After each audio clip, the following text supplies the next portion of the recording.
She took everything I loved. My fiancé, my reputation, my peace. And she smiled while doing it, as if my heartbreak was her masterpiece. My stepsister, Alina, the golden girl who charmed every room she entered, the one who arrived in our family when I was 18, dazzling everyone with her gentle laughter and glassy eyes that never showed what she truly felt. I wanted to love her. I really did. My father adored her, my friends welcomed her, and even my mother tried to make peace with the girl who called her aunt with practiced sweetness. But behind those soft-spoken words and innocent smiles was a hunger that had no end. I was the one with the life she wanted. I had the fiancé, Ethan. Handsome, kind, successful. I had the attention, the friends, the quiet confidence that comes from being loved. And Alina couldn't stand it.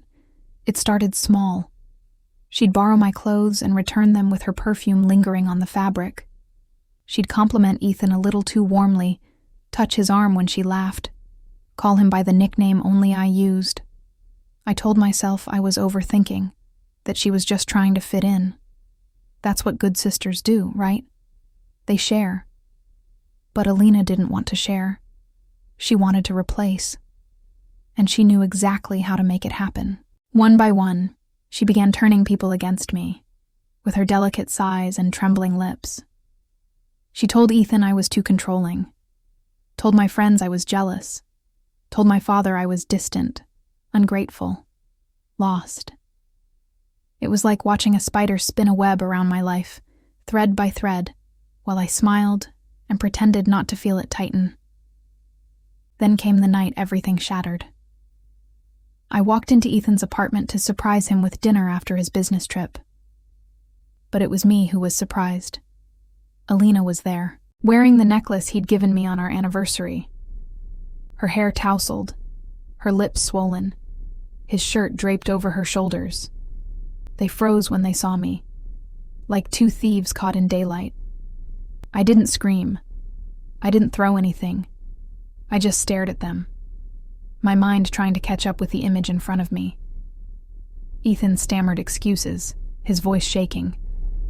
Alina just smiled. Small, soft, almost pitying. "You always had everything, Lily," she said. "It's my turn now." I left without a word, my heart a gaping wound that refused to close. Within weeks, she'd twisted the story. She told everyone I'd been abusive, unstable, unfaithful. People believed her. Of course they did. She was the innocent one. The poor girl who'd been caught in my chaos. Ethan married her 6 months later. My father sided with her. My friends drifted away. And me? I disappeared. I moved cities, changed numbers, and buried the girl I used to be. The pain was unbearable, like breathing through broken glass. But it didn't kill me. It taught me. I learned that trust can be a weapon, that silence can be sharper than a scream, that survival isn't always about staying kind. It's about staying smart. Then one night, after years of running from ghosts, fate decided to play its cruel trick. Or maybe its greatest gift. I woke up in my old room, the same posters on the wall, the same engagement ring on my finger, the same morning light pouring through the curtains, the same world, just not the same me. I was back, before the betrayal, before Alina ruined everything. My hands trembled as I looked at the date on my phone. 2 years before it all fell apart. I had a chance, a second life, and this time, I would not play the fool. I smiled to myself, the first real smile in what felt like centuries. The game was on. I didn't confront her right away. I let her think she still had the upper hand. I let her laugh, lie, and play her games. But this time, I watched. I memorized every trick, every glance, every calculated word. I started preparing my move long before she even realized I was playing. I began by building myself, quietly, strategically. I used my knowledge from the future to make smarter investments, to take opportunities I once overlooked, to prepare for the storms I knew were coming. At the same time, I distanced Ethan from her influence, subtly steering his trust back toward me. When she whispered poison into his ear, I countered it with actions, not words. I made myself indispensable to his world while she tangled herself in lies. Then, one evening at dinner, she tried her first move again, spilling wine, accidentally, on me to make me look clumsy in front of him. In my last life, I'd laughed it off. This time, I looked her in the eye and smiled, slow and deliberate. "Be careful, Alina," I said, wiping my dress. "You wouldn't want people to think you do these things on purpose." Her hand froze midair. For the first time, I saw fear flicker behind her perfect smile.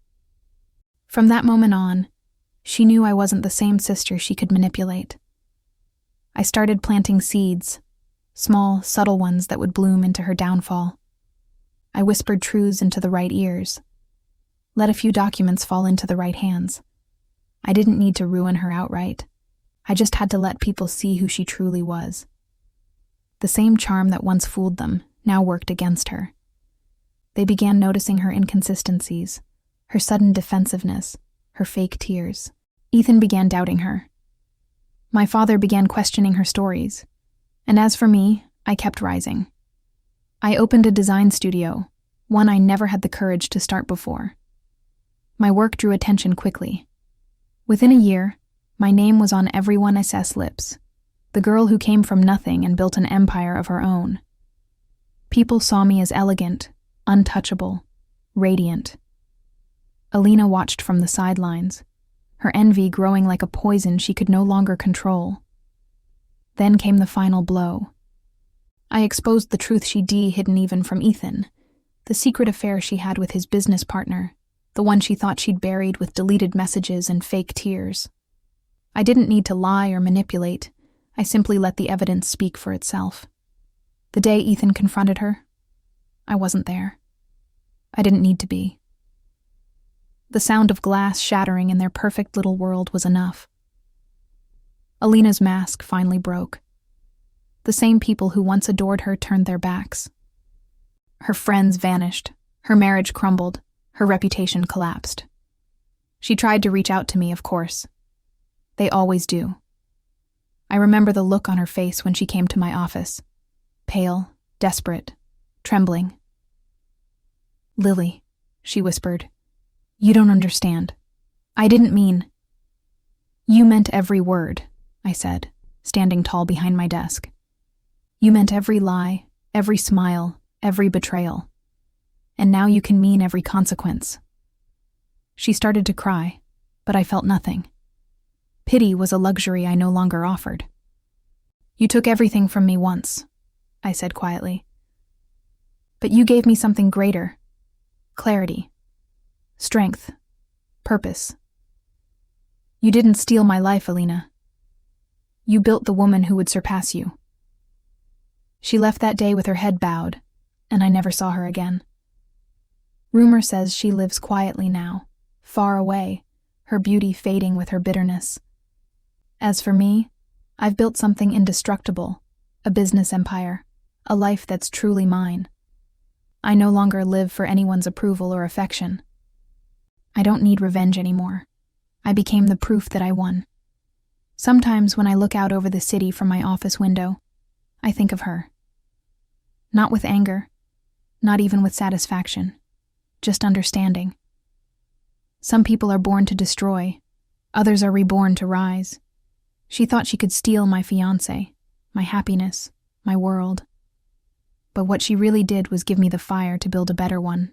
And now, as the lights of my empire shimmer below me, I know the truth. Her betrayal was the best thing that ever happened to me. Because in this life, I'm no longer the victim. I'm the woman she'll never be.